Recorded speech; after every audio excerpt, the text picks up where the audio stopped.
ರಾಜಕಾರಣಿಗಳು ರಾಜಕೀಯ ಲೆಕ್ಕಾಚಾರ ಹಾಕ್ತಾ ತಮ್ಮ ನಡೆಯನ್ನು ಬದಲಾಯಿಸ್ತಾ ಇದ್ದರೆ ಜನಸಾಮಾನ್ಯರಲ್ಲಿ ಹೈದರಾಬಾದ್ ಬಗೆಗಿನ ಭಾವನಾತ್ಮಕ ಸಂಬಂಧ ಬದಲಾಗಿಲ್ಲ. ದೇಶದ ರಾಜಕೀಯಾಸಕ್ತರೆಲ್ಲ ಅಚ್ಚರಿ ಪಡುವಷ್ಟು ವೇಗವಾಗಿ ಸೀಮಾಂಧ್ರ ಹೋರಾಟ ದಿನೇ ದಿನೇ ಜಾಸ್ತಿ ಆಗ್ತಾನೇ ಇದೆ. ಇದಕ್ಕೆ ಕಾರಣ ಒಂದೇ, ಅದು ಮುತ್ತಿನ ನಗರಿ.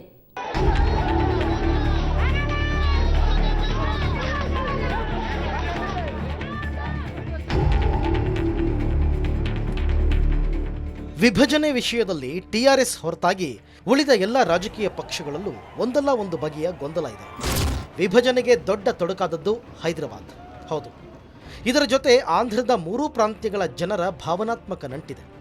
ವಿಭಜಿತ ಆಂಧ್ರಪ್ರದೇಶ ಮತ್ತು ನೂತನ ತೆಲಂಗಾಣ ರಾಜ್ಯಕ್ಕೆ ಮುಂದಿನ 10 ವರ್ಷಗಳ ಅವಧಿಗೆ ಈ ಮಹಾನಗರವೇ ಜಂಟಿ ರಾಜಧಾನಿಯಾಗಲಿದೆ. ಆದರೆ ಅಲ್ಲಿ ಉದ್ಯಮ, ವ್ಯವಹಾರ, ಜಮೀನು ಹೊಂದಿದ ಸೀಮಾಂಧ್ರ ಪ್ರದೇಶದವರಿಗೆ 10 ವರ್ಷಗಳ ನಂತರದ ಸ್ಥಿತಿ ಕುರಿತು ಅವ್ಯಕ್ತ ಭಯ, ಎಂಥದ್ದೋ ಅನುಮಾನ.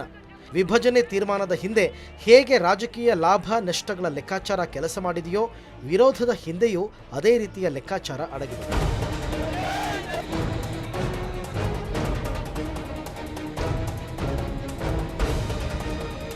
ಪ್ರತ್ಯೇಕ ರಾಜ್ಯ ರಚನೆ ಗಟ್ಟಿಯಾಗುತ್ತಿದ್ದಂತೆ ಅಲ್ಲಿನ ರಾಜಕಾರಣಿಗಳು ತಮಗೆ ಇದರಿಂದ ಆಗುವ ನಷ್ಟವನ್ನು ಲೆಕ್ಕ ಹಾಕಿ ಆ ನಷ್ಟವನ್ನು ಸರಿದೂಗಿಸಿಕೊಳ್ಳಲು ಕೈಗೊಳ್ಳಬೇಕಾದ ಕ್ರಮಗಳ ಬಗ್ಗೆ ಚಿಂತಿಸುತ್ತಿದ್ದಾರೆ. ಸದ್ಯ ಆಂಧ್ರದಲ್ಲಿ ನಡೆಯುತ್ತಿರುವುದು ಈ ನಿರ್ಧಾರದ ಜಾರಿ ಸಂಬಂಧದ ಬೆಳವಣಿಗೆಗಳಲ್ಲ, ಅದನ್ನು ಹಿನ್ನೆಲೆಗೆ ಸರಿಸುವ ಉದ್ದೇಶ ಹೊತ್ತ ರಾಜಕೀಯ ಗದ್ದಲಗಳು. ಈ ಗದ್ದಲಗಳಿಂದ ಅಲ್ಲಿ ಎಷ್ಟೆಲ್ಲ ಗೊಂದಲ ಹುಟ್ಟಿಕೊಂಡಿದೆ ಎಂದರೆ, ಹೊಸ ರಾಜ್ಯ ರಚನೆ ವಿಷಯದಲ್ಲಿ ಯಾರ ಒಲವು ಯಾರ ಕಡೆಗೆ ಎನ್ನುವುದು ನಿತ್ಯವೂ ಬದಲಾಗ್ತಾ ಸಾಗ್ತಾ ಇದೆ.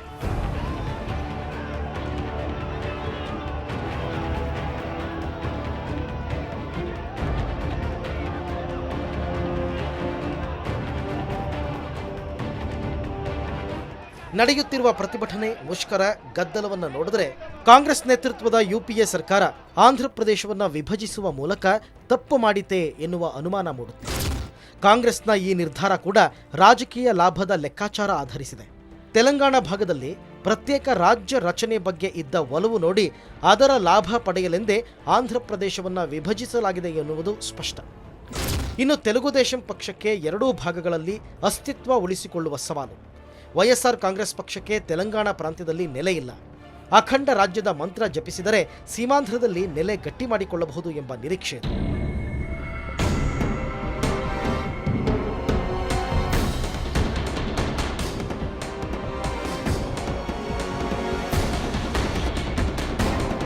ನಿಜಕ್ಕೂ ಗೊಂದಲದಲ್ಲಿದ್ದಂತೆ ಕಾಣಿಸುತ್ತಿರುವುದು ಆಂಧ್ರದ ಕಾಂಗ್ರೆಸ್ ಪಡೆ. ತೆಲಂಗಾಣ ರಚನೆ ನಿರ್ಧಾರ ಪ್ರಕಟವಾದ ಬಳಿಕ ಅದರ ನಾಯಕರಿಗೆ ಭವಿಷ್ಯವೇ ಕಾಣಿಸದಂತಾಗಿದೆ. ಕೇಂದ್ರ ಸಚಿವರಾದ ಚಿರಂಜೀವಿ ಮತ್ತು ಪಲ್ಲಂರಾಜು ಇಬ್ಬರು ತಮ್ಮದೇ ಸರ್ಕಾರದ ನಿರ್ಧಾರ ವಿರೋಧಿಸಿ ಸಚಿವ ಸ್ಥಾನಕ್ಕೆ ರಾಜೀನಾಮೆ ಸಲ್ಲಿಸಿದ್ದಾರೆ.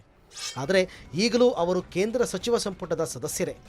ಇಷ್ಟ ಇದ್ದರೂ ಇಲ್ಲದಿದ್ದರೂ ಸమైక్యాంಧ್ರಕ್ಕೆ ಕೆಲ ಕಾಂಗ್ರೆಸ್ ನಾಯಕರು ಜೈ ಅಂತಿದ್ದಾರೆ. ಎಲ್ರಿಗೂ ಹೈದರಾಬಾದ್ ಕಳೆದುಕೊಳ್ಳುವುದರ ಬಗ್ಗೆಯೇ ನೋವು ಇದೆ. ಇನ್ನೊಂದೆಡೆ ರಾಜಕೀಯ ನಾಯಕರಿಗೆ ಬಿಸ್ನೆಸ್ ಅಡ್ಡೆ ಹಾಳಾಗುವ ಭಯ ಕಾಡ್ತಾ ಇದೆ.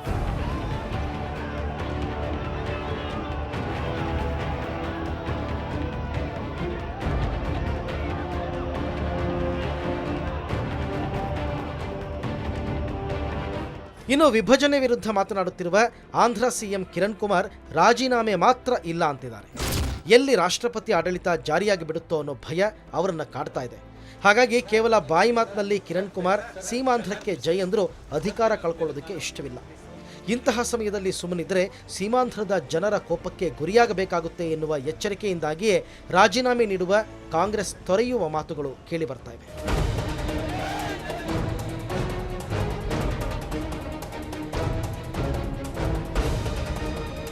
ಕಳೆದ 2 ಚುನಾವಣೆಗಳನ್ನು ಭರ್ಜರಿಯಾಗಿಯೇ ಗೆದ್ದಿರುವ ಕಾಂಗ್ರೆಸ್ ವರ್ಷಗಳ ಹಿಂದೆ ಈ ಬಗ್ಗೆ ಚಿಂತನೆ ಆರಂಭಿಸಿದಾಗ ಭಾರೀ ಆತ್ಮವಿಶ್ವಾಸವೇ ಇತ್ತು.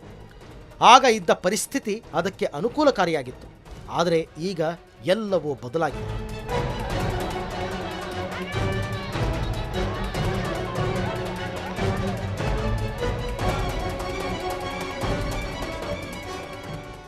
ಸೀಮಾಂಧ್ರ ಪ್ರೊಟೆಸ್ಟ್ ಕರ್ನಾಟಕಕ್ಕೆ ತುಂಬಾನೇ ಎಫೆಕ್ಟ್. ಬಳ್ಳಾರಿ, ರಾಯಚೂರು, ಬೀದರ್ನಲ್ಲಿ ವ್ಯಾಪಾರ ವಹಿವಾಟಿನ ಮೇಲೆ ಗಂಭೀರ ಪರಿಣಾಮವನ್ನು ಉಂಟು ಮಾಡಿದೆ. ಮದುವೆಗಳು ಮುರಿದು ಬಿದ್ದಿದ್ದಾವೆ. ಇನ್ನು ಕೆಎಸ್ಆರ್ಟಿಸಿಗೆ ಆದ ಒಟ್ಟು ನಷ್ಟ ಎಷ್ಟು ಗೊತ್ತಾ?